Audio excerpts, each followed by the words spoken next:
Hello everyone and welcome to this edition of Top 5 here on Press TV. Low turnout has been reported in the U.S. midterm elections, which will decide if President Barack Obama will face a Republican Senate in his final 2 years in office. About a third of the 100-seat Senate and all 435 seats in the House of Representatives are up for grabs, and 36 of the 50 states will elect governors. The Republicans already control the House and need just 6 seats to take the Senate. The Democrats are concerned that low turnout may hand control of the Senate to the Republicans. The campaigns have been heavily influenced by Obama's low job approval rating, partisan gridlock in Washington, and a U.S. economy that is not growing enough to help many in the middle class. Spending on the campaigns has hit an all-time high, making this year's midterm elections the most expensive ever. Well, for more on this, let's go to San Francisco and talk to Jack Rasmus, Professor of Political Economy. Welcome to the program, sir. Professor Rasmus, first of all, what is the reason for the low voter turnout? What can explain this? Well, I think it has to do with normally midterm elections, you get less turnout, about 40% of those eligible to vote, whereas in national elections, 60% on average vote.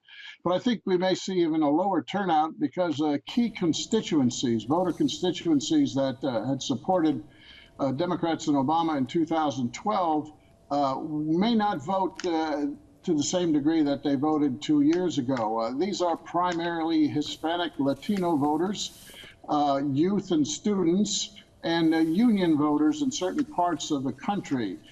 These three constituencies had hoped that Obama and Democrats would deliver on a number of important issues, which they just haven't done.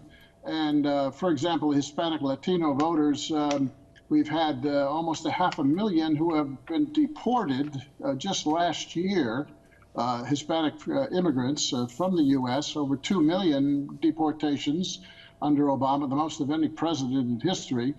So I think they are pretty much discontent. That's a lot of families and a lot of relatives who are affected by that. Plus, the job creation that we've seen over the last 2 years has been mostly part-time temp jobs, meaning very low pay.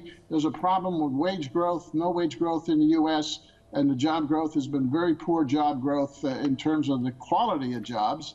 And 6 or 7 million people have left the labor force altogether, unable to find a job. So people are discontent about that. Students are in 1.3 trillion in debt, more than ever before, and then certain union workers are discontent as well.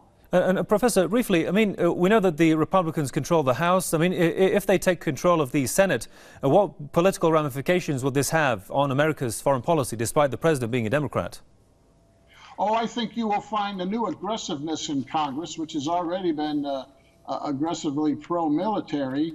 I think you're going to see much more in terms of efforts to fund what it considers, its interest groups in the Middle East fighting. You'll probably see more aggressive action in Syria against ISIS. I predict you'll see more attempt to fund and build up the Ukrainian military force there. I just think you'll see a new aggressiveness on the foreign policy front, as well as a new aggressiveness in terms of domestic policy, attempting to eliminate certain social programs and other benefits for American workers and consumers.